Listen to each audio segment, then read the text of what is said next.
हल्की हो या भारी 30 रुपए सवारी। घोड़े पे बैठालता है, साउथ की एक फिल्म थी। ना जाने ये मतदाता कब समझदार होंगे। जी हाँ, अभी इतना समझ लें, मुझको समझाने के बाद आदमी खुद। कि सड़कों पर घूमते हुए एक रोज मेरी एक ऑटो पर नजर पड़ी जिसमें लिखा हुआ था हल्की हो या भारी 30 रुपए सवारी, 20 रुपए सवारी। अब ये स्लोगन जो है अक्सर ये ऑटो मेरी नज़रों के सामने आता है। सड़कों पे जब मैं घूमता हूँ तो अक्सर ये ऑटो पे लिखा हुआ है हल्की हो या भारी 20 रुपए सवारी। अब एक रोज़ मैं मोबाइल स्क्रॉल कर रहा था और मोबाइल स्क्रॉल करते करते मुझे एक शख्स का वीडियो दिखा जिसमें वो ये स्लोगन को पढ़ रहा था कि हल्की हो या भारी 20 रुपए सवारी। साथ में और भी बहुत सारा की जो चीज़ें थी उसको राइम कर रहा था। मैं उस शख्स की जो आईडी थी इंस्टाग्राम पे उसको स्क्रॉल करता गया और लगातार जो है उसकी राइम की हुई चीज़ों को सुनता गया। फिर मैंने उस शख्स की खोज जो है वो शुरू की कि ये कौन है छिंदवाड़ा में। तो पता चला ये असलम भाई हैं जो ऑटो चलाते हैं और ये मेरे साथ इस वक्त मौजूद हैं। असलम भाई, ये जो आप राइम करते हो, कविताएं पढ़ते हो, ये मतलब शुरू से शौक रहा है या फिर शुरू से मेरा शौक रहा है और मैं अपने दिमाग से सोच के कभी भी कुछ भी चीज़ बोल लेता हूँ जो लोगों को पसंद आती है। और मेरे जो दोस्त हैं ऑटो वाले, ये मुझे लाइक करते हैं। और जैसे शकील भाई हैं, सलीम भाई हैं और भी मेरे जो दोस्त हैं ऑटो वाले, ये कहते हैं कि असलम भाई आपकी आवाज़ भी अच्छी है और आप बहुत अच्छा पढ़ते हैं। तो मैंने स्लोगन पढ़ा ऑटो के बारे में कि भाई मैं ऑटो चलाता हूँ, जनहित में जारी हल्की हो, पूरा सुनाइए जरा। जनहित में जारी हल्की हो या भारी 20 रुपए सवारी। असलम भाई का ऑटो खाली, खत्म हो जाएगी बेकारी। स्टेशन तक जाने वाली है असलम भाई की ऑटो। अच्छा, वो जो ऑटो में लिखा हुआ है हल्की हो या भारी 20 रुपए सवारी, वो आपने दिया था क्या उस स्लोगन? नहीं, वो एक फिल्म में देखा था। वो घोड़े पे बैठालता है, साउथ की एक फिल्म थी। घोड़े पे बैठाल के एक बच्चे को घुमाता है, उसमें वो बच्चे को घुमाते हुए बोलता है। तो वो स्लोगन मेरे को एक पॉइंट याद आया, तो उसके ऊपर से मैंने ऑटो का वीडियो बनाया। यू आर अटेंशन प्लीज, कृपया यात्री ध्यान दे, बस स्टैंड से स्टेशन तक असलम भाई का ऑटो है खाली और बस स्टैंड से है गाड़ी छूटने वाली। हल्की हो या भारी 20 रुपए सवारी, जनहित में जारी, खत्म हो जाएगी बेकारी। अच्छा असलम भाई, कहाँ तक पढ़े आप? मैं 4 क्लास 4 क्लास तक जी, 4वीं क्लास तक। तो हिंदी तो लिखना पढ़ना अच्छे से जानते हो? थोड़ा थोड़ा आता है, बाकी बोल के टाइप करता हूँ मोबाइल पे। हाँ। और मोबाइल पे पढ़ भी लेता हूँ, कविता भी अच्छी लिखता हूँ। तो जो शायरी आप करते हैं, ये मतलब शायरों को भी सुनते होंगे, कुछ उस्ताद होंगे, किसी के पास गए होंगे कभी, या शायरों के शेर सुन सुन के आ गया ये करना? हाँ, शेर वगैरह सुनता हूँ, न्यूज़ वगैरह देखता हूँ। तो न्यूज़ में जैसे टीवी में लोगों को न्यूज़ देखता हूँ, तो सिवाय फर्जी न्यूज़ के कोई न्यूज़ नहीं आती। अरे हम न्यूज़ वाले, हमारे सामने आप बोल रहे हो कि हम फर्जी न्यूज़ के सिवा कुछ नहीं? नहीं, कुछ बातें ऐसी हैं जो मेरे दिमाग में मैं रखता हूँ। हाँ, अच्छा, मैं उसके लिए आपसे माफ़ी चाहता हूँ। कोई बात नहीं। तो शायरों में सबसे ज़्यादा कौन पसंद है? शायरों में मनव्वर राना है। उनकी एक गज़ल का बहुत अच्छी गज़ल है, जब कभी धूप की शिद्दत ने सताया मुझको, याद आया बहुत एक पेड़ का साया मुझको।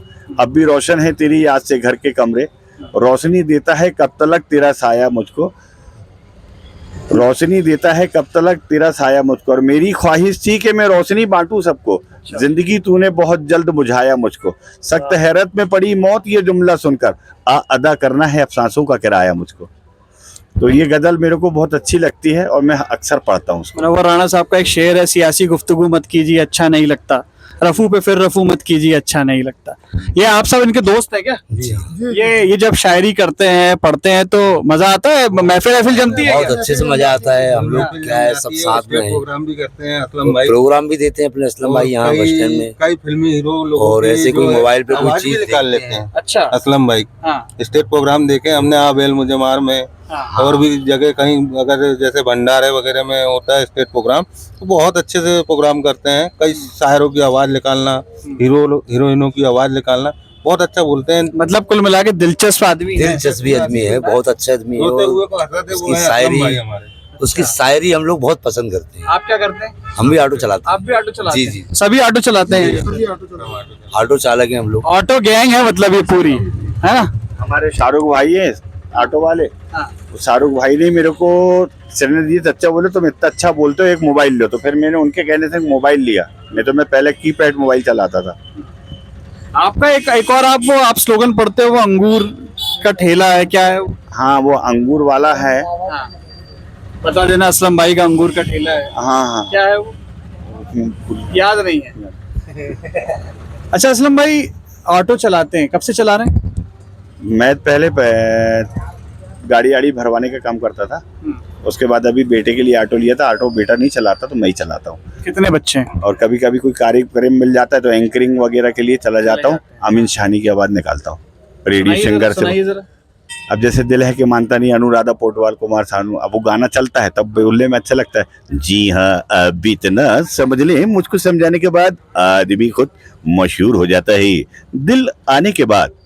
अरे वाह, तो आपको तो बढ़िया, जाके कहीं कमेंट्री वगैरह भी करना चाहिए असलम भाई। पढ़े लिखे नहीं है, इस वजह से कोई लाइक करता नहीं। कितने बच्चे हैं असलम भैया? मेरे 4 बच्चे हैं। 4 बच्चे हैं। 2 बेटे हैं, 2 बेटी हैं।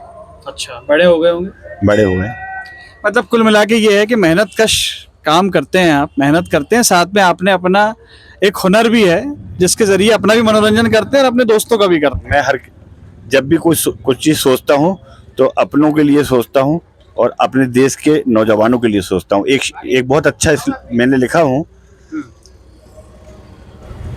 कि आज हमारे देश का नौजवान, एक मिनट। हैं। जी जी जी, आराम से सोच लीजिए। आप लोग से बात करता हूँ अभी, हालांकि राजनीति में मेरा बात करने का कोई मूड नहीं है, आपसे बात करता हूँ, करूँ? जी, राजनीति में मेरा बात करने का कोई मूड नहीं था, लेकिन अभी चुनाव हुए तो चुनावी सबने वोट तो दिया होगा। किन मुद्दों पे वोट दिया आप लोगों ने? मैं ये नहीं पूछूंगा किसको दिया, लेकिन किन मुद्दों पे दिया? ऑटो चलाते हैं आप लोग। सर, हमने इस मुद्दे पर वोट दिए हैं कि अच्छी रोड, अच्छी सड़क, पानी, बिजली और अच्छी शिक्षा। आज हम ऑटो चला रहे हैं, हम नहीं चाहते कि हमारे बच्चों का भविष्य आगे चल के खतरे में आए, और ऐसे हाथों में तो देना नहीं चाहेंगे जो संप्रदाय फैलाते हैं, आपसी में मतभेद कराते हैं। अपना छिंदवाड़ा बहुत शांत वातावरण है और बहुत अच्छा चल रहा है अभी तक, तो इसी मुद्दे पर हमने वोट करे हैं। और ऐसा चलते रहा तो और भी अच्छा है। सद्भाव रहना चाहिए कुल मिला के। याद आया असलम भाई जी। वतन के नौजवानों से अगर इन्हें प्यार होता, वतन के नौजवानों से अगर इन्हें प्यार होता, कहीं होती फैक्ट्री, कहीं कारखाना होता, तो आज कोई माँ का बेटा बेरोजगार ना होता। बड़ी आपने खुद लिखी है? ये मैंने लिखा हूँ, ये मेरा खुद का लिखा हुआ है। अच्छा। और अभी और लिखा हूँ, न जाने ये मतदाता कब समझदार होंगे, न जाने ये मतदाता कब समझदार होंगे, चुनाव के परिणाम जो भी होंगे, चुनाव के परिणाम जो भी होंगे, ना ये राम से बड़े होंगे ना रहीम से बड़े होंगे। अरे वाह वाह वाह, क्या बात। ना ये राम से बड़े होंगे ना ये रहीम से बड़े होंगे। और मेरी जुबा पर एक सच बहुत आता है, मेरी जुबा पर एक सच बहुत आता है, आपने जिन्हें मतदान किया है इन्हें विज्ञान कितना आता है। अरे वाह वाह वाह, क्या बात है, वाह वाह, मान गए, वाह वाह। फिर से इसको एक बार फिर से पढ़िए कि मेरी समझ में। मेरी जुबा पर एक सच बहुत आता है, आप लोगों ने जिन्हें मतदान किया है इन्हें विज्ञान कितना आता है। अरे वाह। सरस्वती को हिंदुस्तान में पूजा जाता है, तरक्की तो चाइना और जापान पाता है। हिंदुस्तान का नौजवान बेरोजगार घूमता नजर आता है। बड़ी बात करी इन्होंने। बढ़िया टाइम पास करते होंगे मुझे लगता है आप लोगों का, लेकिन आपकी इस कविता में जो आपने लिखा है, आपने सच्चाई भी कहीं ना कहीं, अपनी हकीकत भी जो है, जो देश के हालात चल रहे हैं या जिन चीज़ों की ज़रूरत है आने वाले वक्त में, वो भी बयान कर दी। आपसे मिलकर बड़ा मज़ा आया असलम भाई, दिलचस्प आदमी हैं आप। एक आखिरी बात और पूछता हूँ आपसे, सवारी आप लेके जाते होंगे तो सवारी तो बोर नहीं होती है? सवारी कभी, मेरी ऑटो में जब भी सवारी बैठती है तो बोर नहीं होती। मैं कभी कभी धार्मिक बातें भी करता हूँ और कभी कभी उनसे बोल भी बैठता हूँ। मेरे को समाज से, धर्म और मजहब से कोई लेना देना नहीं। सबसे पहले प्राथमिकता देता हूँ मैं मानवता को, कि मानव मेरा जीवन है और इस देश में जितने भी रहने वाले सब अपने हैं। इस देश में पराया कोई भी नहीं। लेकिन हमारे देश के नेता जो आपस में फूट डाला रहे अंग्रेजों की नीति की चाल चल के, वो हमारे देश में चल रहा है।